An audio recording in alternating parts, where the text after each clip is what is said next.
Hey guys, Coach here. How you doing? Love talking to the crew. I'm glad you guys are here. Hey, this particular week, our episode is talking about timers. Timers that involve irrigation and also lighting.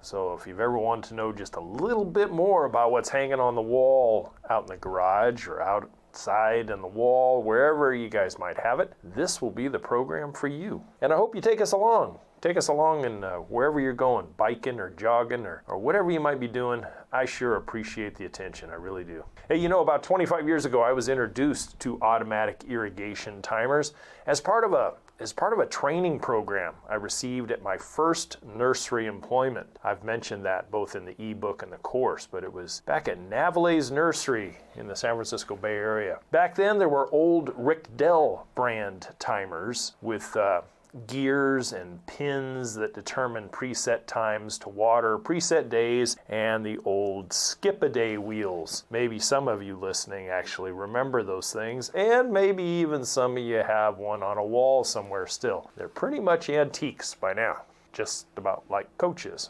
This week we discuss these timers, both for irrigation and lighting. Done right, they sure take a heck of a burden off our shoulders as far as part of the landscape maintenance responsibility. It really puts a little bit of automaticity into our landscape maintenance. Well guys, glad you're here. Here we go, let's get started. Hey, I'm Matt, and you can call me Coach. This podcast is about DIY landscape education and concepts, ideas and solutions so you guys can tackle projects yourself, be a heck of a lot more self-reliant in this day and age, and save a lot of money in the process. And man, after a 20-plus year career in that green industry, I bring with me a lot of knowledge and experience that I want to share with you guys. That new, modern, educated, self-reliant homeowner of today. Those old timers were pretty simplistic little machines, but they were not as accurate and as versatile as those of today, that's for sure. After passing certain, get this for a nursery job, after passing certain written and demonstrative tests I had to take, I was deemed a certified irrigation specialist. Ooh, aha, yeah. That and a quarter would have got me a cup of coffee, and that was about it. But something at the ripe old age of 19, I thought I'd accomplished something. And my green industry career was underway. Well, today, like so many advancements in technology, timers have become more intricate and high-tech than I could have ever imagined. The capabilities and versatility have come quite a ways over the last 30 to 40 years, but they still serve only one function: to automatically turn on and turn off irrigation or a lighting system. That's its basic function. It is just how they do it now compared to then. What I found when installing these more advanced Wi-Fi capable timers now was I had to make it as simplistic as I could, initially for myself, turn it over to the project client, the person that hired me. Many times when I got done with the job and I did a walkthrough and we got to the timers, I always looked at my client, and there was those who were confident and then those who were that deer or rabbit in the headlights look. That is what I saw when I tried to instruct a client on programming these things. The simplicity of my explanation boiled down to one thing, and that was I concentrated on the right-hand side of that timer wheel, and I kind of ignored the left side, and it really cut the complication down by 50%. So on the right-hand side of most irrigation timers nowadays, you'll have that more applicable side for the DIY homeowner. You'll have the dates and times, you'll have the watering days, the times per station, you'll have the off times, and maybe on some models you'll have the manual start, but most of the time that manual start is over on the other side. Now, I'm not sponsored by any particular brand. I have used the Rainbird ESP timer for a very, very long time. Do I think it's better than some? Yeah, I do. I don't go towards Orbit brand, the ones that you find in some of the box stores. I stay away from them because I have, quite frankly, replaced more of those than I have installed ever. I've never installed an Orbit brand, but I have installed Hunters, I have installed Rainbird, I have installed Toro, and Irritrol. And I've had good luck with all of those. But I mainly stuck with Rainbird only because I became so familiar with it and it was so reliable. Like older family members in my tree and probably yours is, hey, keep it simple, stupid, and if it ain't broke, don't fix it. And that's what I relied on. I relied on the reliability and a real big reduction in callback times. This also went for lighting timers as well, and we'll discuss those in just a few minutes. Many younger homeowners, the ones that I've dealt with that are, well, now 40 years and younger, shall we say, these kids nowadays, I mean, they grew up tech savvy. It's almost like osmosis. They just know. And I've seen them take to these timers like a duck to water. They have the Wi-Fi set up with apps downloaded and programming their lawn timers within 10 minutes. Within 10 minutes, they're up and running. And I've had comments from previous customers that said, hey, you know, I was across the country, or I was in New Zealand and I saw that the weather was really getting cooler or really getting hotter, and it was so convenient to be able just to go on the internet on their iPhone and just do it. They were reprogramming stuff from across the world. It was really quite a difference compared to my original days. But you know something, despite all the high-tech gadgetry that goes into these things now, they're little mini processors and little microcomputers and all the stuff that go in them. You know, seasonal adjustment according to daylight hours and temperature increases or decreases and number of days per week of watering. You may have to do it from your phone nowadays, but you know something? You still have to do it. You got to put a reminder in there. You know, nowadays having an electronic rain sensor in addition to your timer really helps with that water conservation. And usually they're kind of, you know, they may differ a little bit between brands, but a rain sensor will sense anything coming out of the sky that amounts to 1/10 of an inch or more. The sensor will put the irrigation timer into sleep mode for about 48 hours, and then it will return to normal unless more rain is detected. You know, proper placement of that sensor is key, and I really encourage you guys to seek one out and get it set up, because we just can't be wasting water no more, period. You know, follow the instructions. I usually place them at or near the gutter level, either with a clamp or something. I've also put them on the tops of fences. I have even put up decorative 4x4 posts and put them on top of there, along with bird feeders and other things, you know, just to complete a job. But let's talk about when things go wrong.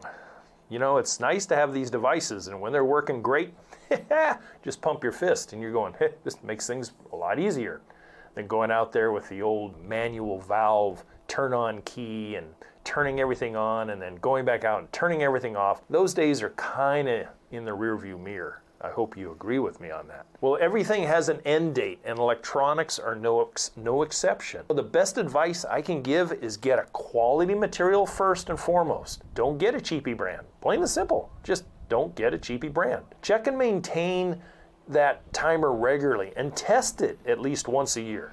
Test it at least once a year so that you know it is coming on and doing what it's supposed to do every single time.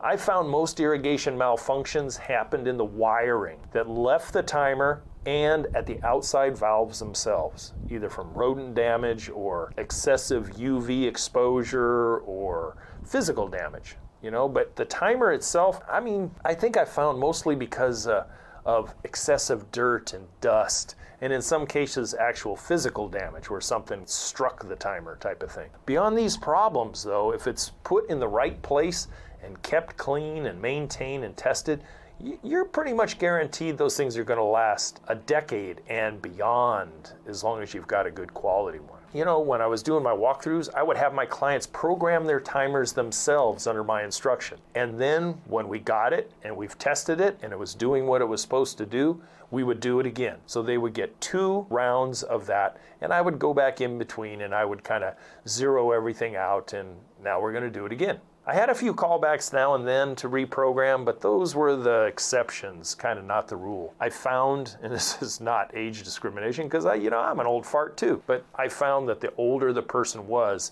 the more challenged they were to get the programming steps and what each stations and everything and how it actually all fit together when you were programming it. The younger kids, like I said, it was like show them once and they're pretty much good to go. This is the time of year right now in the fall, and you haven't checked out last week's podcast about fall chores and stuff, you will know that fall is my favorite time of year. But this time of year is where timers require adjustment if you are still watering because rains have not arrived yet. Hello, California. Reducing the number of water days, the minutes of watering per zone, and the start times on those water days is an important fall landscape task. As I covered last week in fall chores for the residential landscape, you should really check it out. I thought it turned out pretty good and had a lot of good information. Maybe some that was kind of common to you, but other stuff was maybe something you went, aha, yay, yeah, I kind of forgot about that.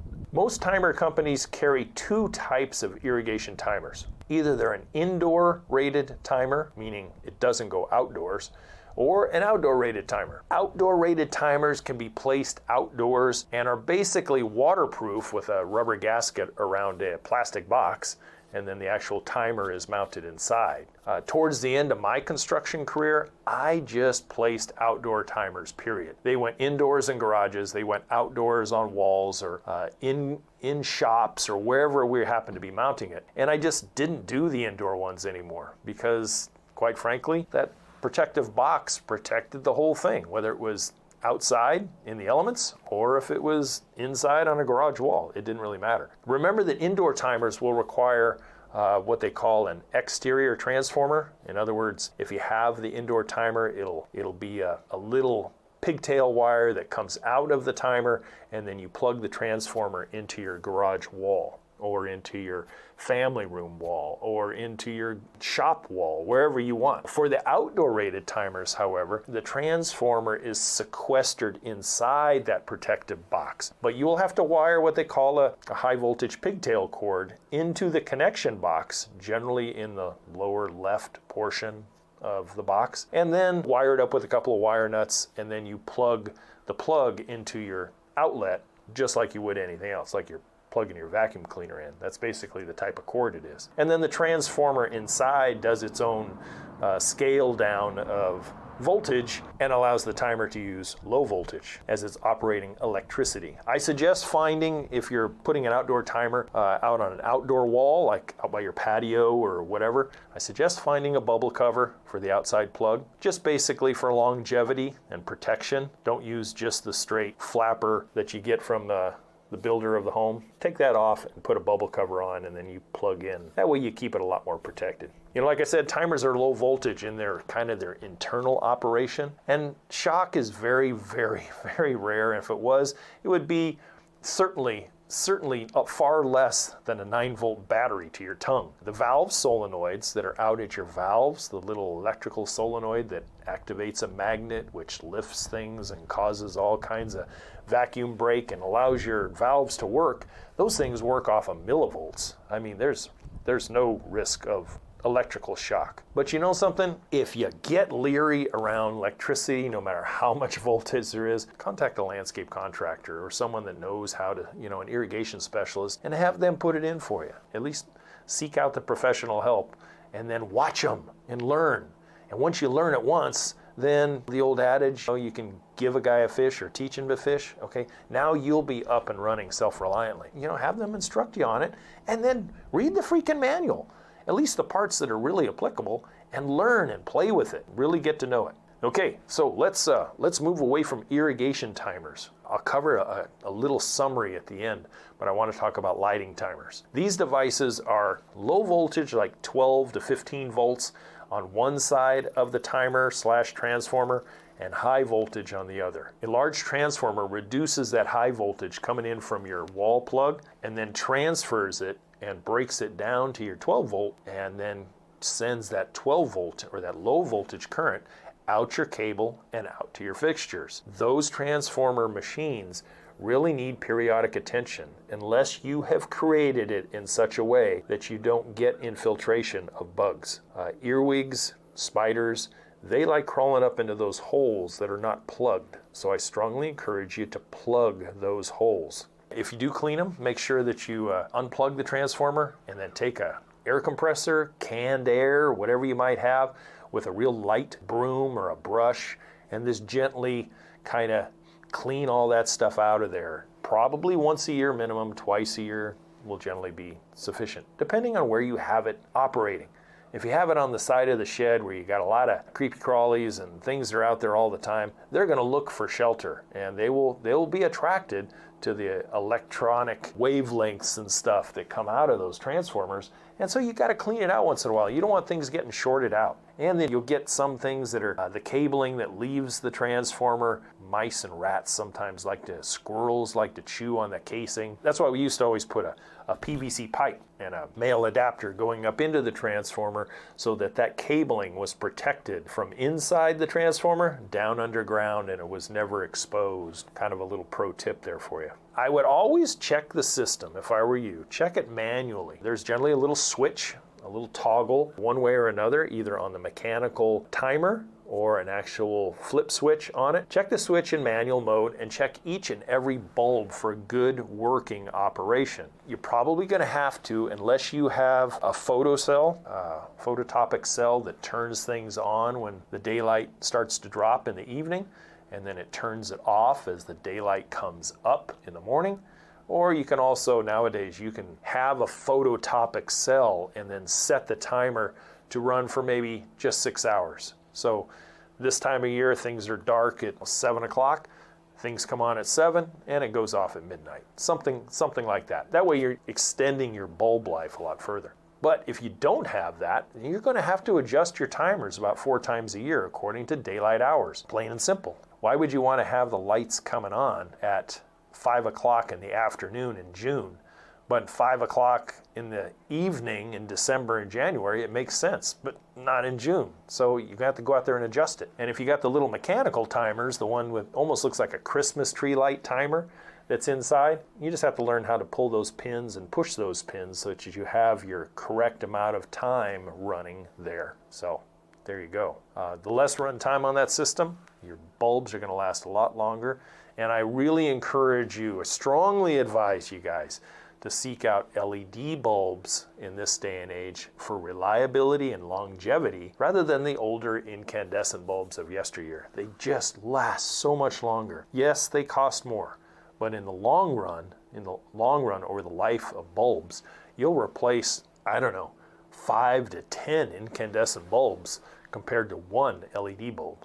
I mean, that's pretty good exchange rate, I think. If you're installing your own system, which is pretty straightforward, it's not really too technical. Many timers have what they call graduated voltage lugs, or almost like a breaker. It's where your cable goes in. You got 12-volt cable. One side goes into your common lug, and then the other one goes into your whichever voltage. And generally, on some of the fancier ones, you'll have a 12-volt, sometimes they'll even say 11.6, and then it'll go all the way up to 15-volt. These are designed for cable runs, either shorter in length, hence a lower voltage, or much longer in length, if you're running it a couple 100 feet or more.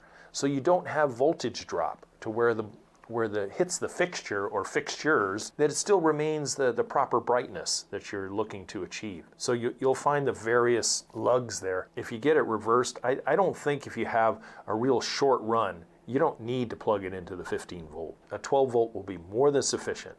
13-volt for something that's maybe over 100 feet. And the 15-volt lug, if you're talking about something that is 200 feet or more. And if you have LED bulbs, you don't have to worry quite as much because the millivolt that's being operated at that bulb is like a 1/10 or a 20th of the voltage required to light that incandescent bulb. So you can have more fixtures on one cable run, and you can run that cable run much further underground if you have a longer run.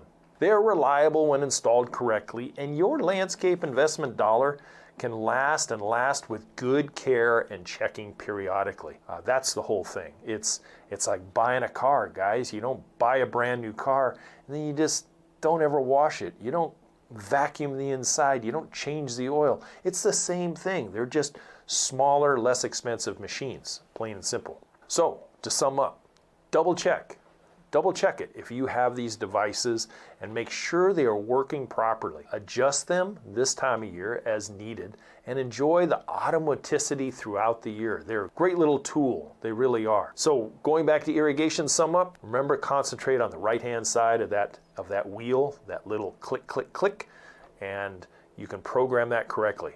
Don't worry about the seasonal percentages and the other things that are over on the left side. All it does is complicate stuff, and if something goes wrong, you got that much more things to diagnose and clear out. You know, if you get stuck or something, you can always email me personally. I love talking to folks through email and satisfying problems. It's what I'm here for. And as I say every week, if you'd like to support us here just a little bit at Yard Coach, please check out the website, youryardcoach.com.